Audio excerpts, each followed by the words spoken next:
Dis aux jeunes que j'arrive, aux jeunes que j'arrive qui sont là.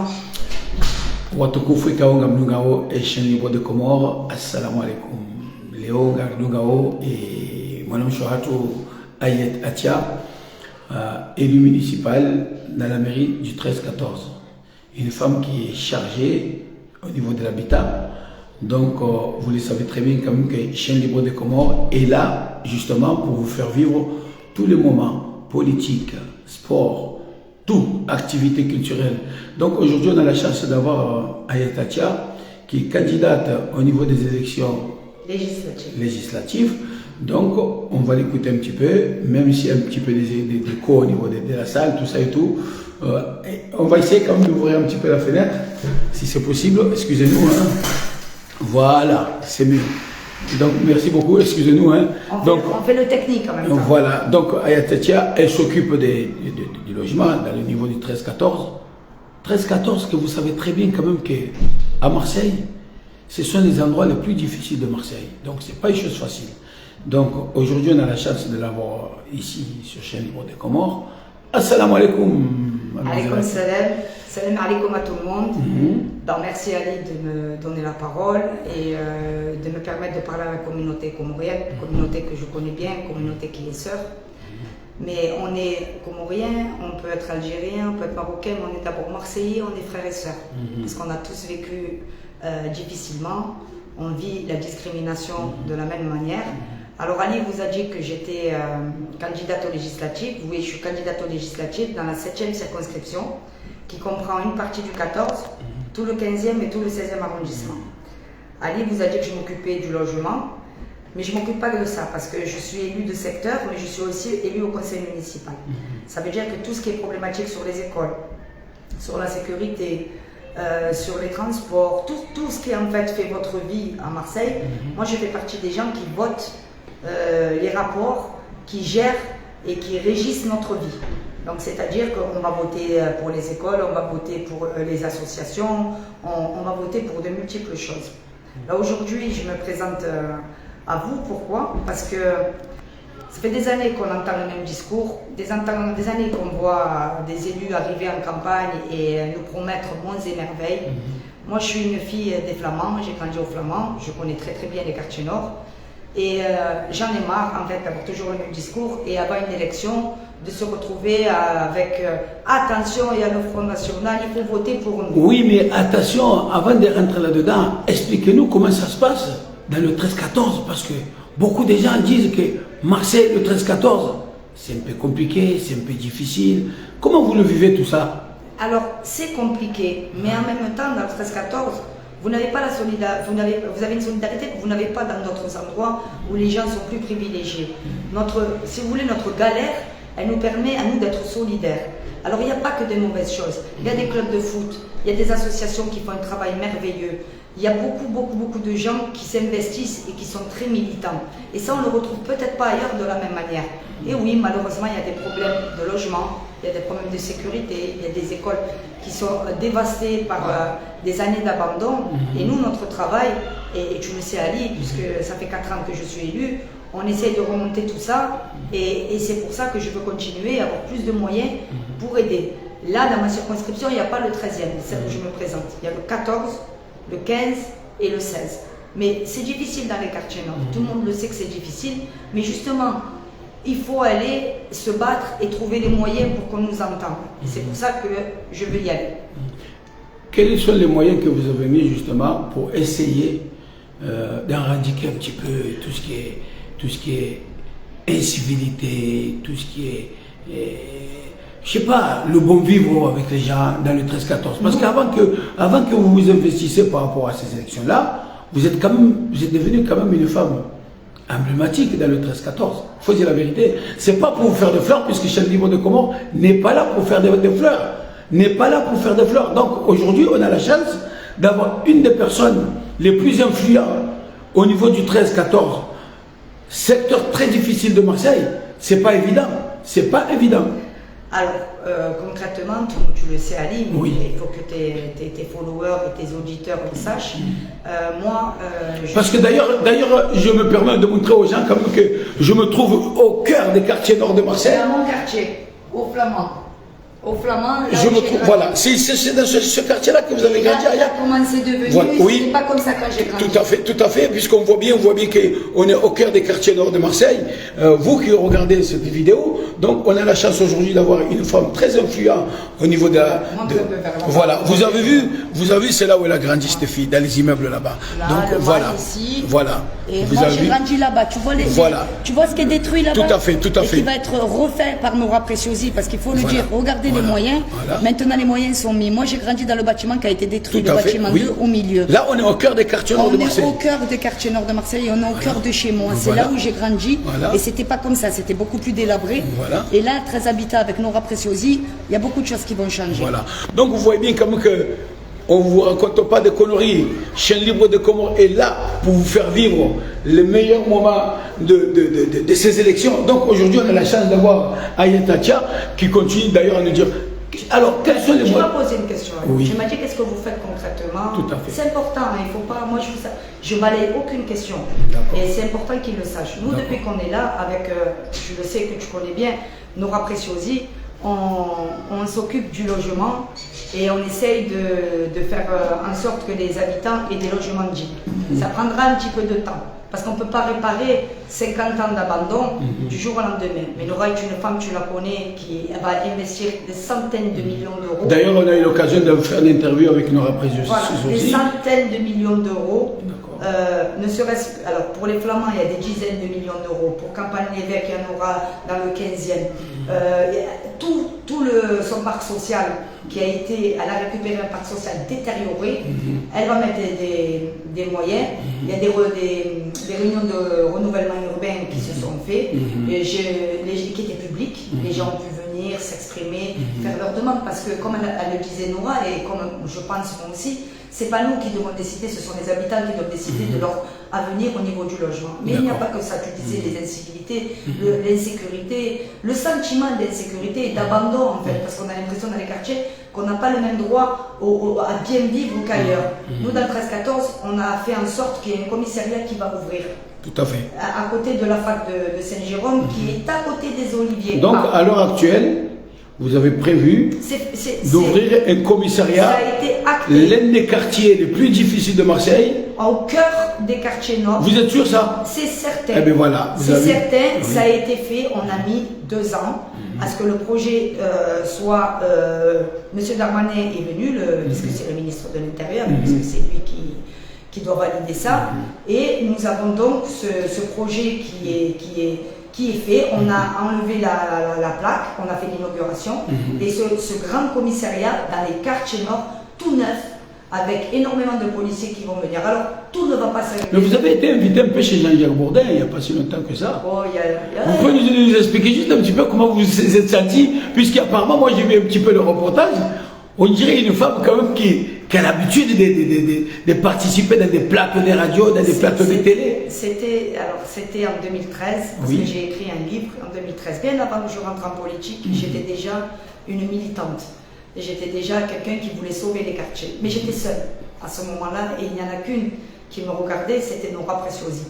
Le reste, quand j'expliquais qu'on allait tuer des enfants, quand j'expliquais que des femmes allaient être victimes de ce qui se passe, des balles, des rafales de balles tirées n'importe où, on m'a regardé un petit peu avec beaucoup de gens qui étaient sceptiques. Mais il s'avère que j'avais raison. Et donc ce combat-là, je le porte depuis des années. Donc Jean-Jacques Bourdin m'avait invité, mais je n'ai pas fait que Jean-Jacques Bourdin. J'ai fait le Grand Journal, j'ai fait France 2, France 3, j'ai fait les compléments d'enquête, Donc je suis connue pour avoir dans mon cœur et dans mon âme l'envie d'aider les quartiers nord. Aujourd'hui, en tant qu'élu de secteur et municipal au conseil municipal, j'aide un peu plus. Et là, mon rêve, ce serait de pouvoir les représenter à l'Assemblée nationale. D'accord. Donc vous, aujourd'hui, vous êtes candidate aux élections législatives. Oui, dans la 7e circonscription. Ça veut dire c'est le 13-14? Non. D'accord. Expliquez-nous bien, parce qu'il y en a qu'on comprend pas. C'est un peu compliqué, parce qu'on a le découpage de secteurs quand c'est les municipales, après un autre découpage pour les cantonales, c'est-à-dire les départementales, et un autre découpage pour les législatives. Pour les législatives, moi, je suis dans la 7e circonscription. Dans la 7e circonscription, c'est une partie du 14e, dont les Flamands. la Busserine, le Mail, Fond Vert, la Cité SNCF, la Marine Bleue, tout ce qui est boulevard Charles-Moretti, le Canet que je connais très bien avec Naël, du collectif de la Maison Blanche que j'embrasse, qui est mon frère. Et après, il y en a d'autres que j'oublie, mais il y en a tellement. Et après, c'est le 15e, tout le 15e, tout le 16e. Et de l'autre côté, la 3e circonscription, où il y a l'autre partie du 14e, le 13e et d'autres arrondissements, mais ça faudra voir avec M. Gassimi Kader et Mme Céline Écart, que je soutiens parce que ce sont des collègues de la mairie du 13-14. Voilà, donc moi, c'est cette partie du 14e, Flamand, Busserine, Fond Vert, les Rosiers, le Canet, Cité SNCF, la Marine Bleue, Saint-Gabriel, tout ça, c'est le parti du 14e qui sera dans ma circonscription si, Inch'Allah, je suis élu. Et tout le 15e, tout le 16e. Donc, expliquez-nous pourquoi vous avez décidé de vous investir au niveau des députés. Pourquoi ça? Parce que comme je te l'ai dit il y a même pas 2 minutes, moi j'ai toujours eu l'envie de défendre les quartiers nord dans le cœur. Et je dirais même dans les entrailles. Ça sort du ventre, cet habit-là, c'est viscéral. J'ai besoin de donner quelque chose. Et pourtant, je sais que j'ai vécu tout ce qu'on pouvait vivre de difficile dans les quartiers nord. Ils auront regardé mon histoire et ils verront. Mais j'ai besoin de faire quelque chose. Et là, pour l'instant, les propositions qui nous sont faites, en fait, ce schéma-là de attention, le Front National, votez pour nous parce qu'il faut combattre le Front National. Voilà, surtout les gens, ils ont envie d'entendre ça aussi, que tout le monde est parti contre le Front National. Mais tout le monde est parti contre le Front National. Mais moi j'ai 45 ans et toute notre vie, on a voté contre le Front National. Et quand on a voté pour les gens contre le Front National, après ils étaient où? Ils étaient nulle part. Alors je veux être une autre alternative. Il faut arrêter de nous prendre en otage entre ça, les deux extrêmes. Moi, je suis désolée, je suis contre l'extrême gauche. Pourquoi? Parce que l'extrême gauche, elle est fille, surtout, je le dis très clairement, envoie nos enfants dans notre secteur avec le député sortant, là, qui est resté 2 ans député et qui, en tout cas au Flamand et tous les quartiers où je suis allée, ben, ils ne l'ont pas vu et il n'a rien fait pour eux. Donc, moi, je refuse qu'on envoie nos enfants faire sauter les mairies. Je refuse qu'on envoie nos enfants tout casser dans les commerces quand il y a eu les émeutes pour le pauvre petit Naël, que paix à son âme, où bien sûr j'ai soutenu la maman de Naël parce qu'elle a perdu son enfant, mais on ne peut pas dire à nos jeunes allez casser parce qu'il y a eu des commerçants dans le 13-14 qui ont eu leur bien pour lequel ils travaillent, ils se lèvent à pas d'heure. Et vous savez, les indépendants, ils ne cotisent pas pour la retraite. Et ils travaillent, ils ne comptent pas leurs heures. Et on est venu casser leur commerce. Alors allons-y vite maintenant. Dites-nous un peu, parce que le téléphone, il est blindé. Les gens, ils se serrent, ils n'ont pas rentré. Et en même temps, il y a des appels comme quoi ils essaient de nous poser des questions. Ouais. Donc, dites-nous un peu, quel est votre souhait aujourd'hui d'avoir fait appel à Chaîne Libre des Comores parce que vous savez, quand même, Chaîne Libre des Comores, c'est la chaîne presque nationale que les gens s'arrachent. Donc nous, on n'a pas de barrière. Que ce soit arabe, jaune, vert, noir, machin, Chaîne Libre, il est là pour diffuser toutes les informations qui se passent surtout au niveau de Marseille. Pourquoi parler à la communauté comorienne? Parce que la communauté comorienne, malheureusement, elle est discriminée depuis des années parce que c'est une communauté trop silencieuse.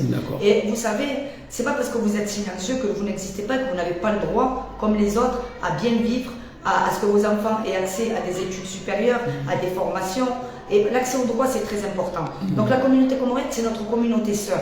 À Marseille, vous savez très bien qu'on a vécu les uns avec les autres. Donc il était important qu'on ne mette pas la communauté comorienne de côté et qu'elle sache qu'elle a des alliés comme moi, comme Nora, vous le savez aussi depuis des années, Ali, tu le sais. Mais alors, vous savez que la communauté comorienne, c'est la communauté de Marseille qui est le mal logé, qui a moins de petits boulots par là, femmes de chambre, femmes de ci. C'est quand même récurrent. Mais c'est ce qu'on voit. Et ça, on ne va pas mettre tout sur vous, puisque vous venez d'y arriver. Mais qu'allez-vous faire si jamais vous y arrivez? Alors, moi, ce qui me concerne, je suis très honnête. Donc, comme ça, tes auditeurs entendent bien. Moi, je ne veux pas victimiser les communautés. Bien sûr. Il y a aussi une part, chacun, dans toutes les communautés, et dans les quartiers populaires, il faut savoir se prendre en main aussi. Il faut savoir revendiquer ses droits. Si on ne les revendique pas, on ne va pas vous les donner. Nous, on arrache les choses. On ne vient pas nous les donner spontanément. Donc, c'est porter la voix, expliquer que La communauté comorienne n'a pas à être, comme tu dis, mal logée. Elle a le droit, comme les autres, à des logements dignes.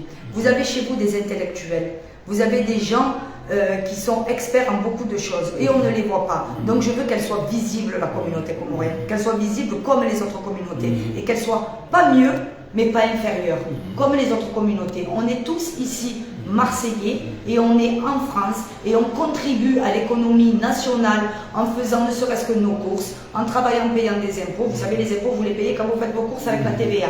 Donc ça aussi c'est important.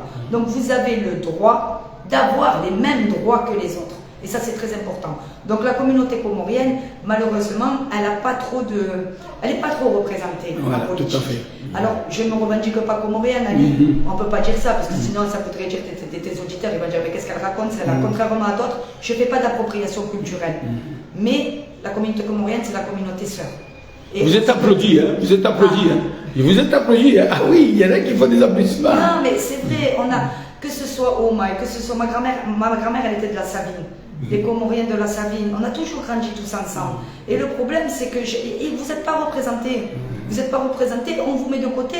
Et de temps en temps, on vient essayer de vous dire, écoutez, avec des promesses. Moi, je ne vous fais pas de promesses, je vous fais juste la promesse d'aller au front quand vous viendrez me demander des choses que je pourrais faire, il y a des choses que je ne pourrais pas faire. Donc nous arrivons au terme de cette vidéo, puisqu'il y a beaucoup de monde dehors qui nous attend, c'est mon quartier et compris moi. Maintenant, dites-nous, votez Ayet Atia. Votez Ayet Atia et Ali Belania, qui est mon binôme, parce qu'on n'a pas parlé de lui, mais c'est un homme exceptionnel, qui ne compte pas ses heures au travail, qui est du 15e aussi. Votez, c'est la liste Ensemble, le groupe Ensemble, Ayet Atia dans la 7e circonscription. 14, donc votre liste s'appelle? C'est Ensemble. Ensemble, voilà. Et le bulletin, il est bleu et blanc, vous ne pouvez pas le rater. Voilà. Ayet Atia, A-T-I-A, mon nom il est simple. Voilà. En tout cas, vous qui nous suivez, vous qui nous regardez, Chendibo vous remercie beaucoup d'avoir suivi cette émission avec Ayet Atia, élu municipal de la ville de Marseille. Élu qui s'occupe du logement. Pas que. Pas que, oui, pas que. Ainsi qu'il ne faut pas oublier quand même que, sans oublier aussi la présidente de 13 Habitat, c'est ça? Hein? Je te l'ai dit. Nora Preciosi, ainsi que toute l'équipe apparemment qui l'entoure, Malika Sebay, les militants. Il y a beaucoup de militants. Monsieur Gasmi. Ouais, Monsieur Gasmi qui se présente, je l'ai dit tout à l'heure. Ainsi que votre binôme aussi, vous n'avez pas parlé de votre binôme. Je t'en ai parlé maintenant. Les auditeurs, s'il vous plaît, dites-lui qu'il n'a pas entendu. J'ai parlé de mon binôme qui s'appelle Ali Belania et qui travaille main dans la main avec moi, qui est, je te dis, il ne compte pas ses heures, il est issu des créneaux dans le 15e. C'est un homme exceptionnel et il m'a fait l'honneur d'accepter d'être avec moi parce qu'on ne parle pas beaucoup, on dit suppléant. J'aime pas suppléant, c'est mon binôme. D'accord. En tout cas, on vous remercie beaucoup d'avoir suivi cette vidéo. Merci. Chendibo vous remercie beaucoup. On se retrouve la prochaine fois pour d'autres événements ou peut-être pour la victoire. Inch'Allah. Allez, ciao les gars.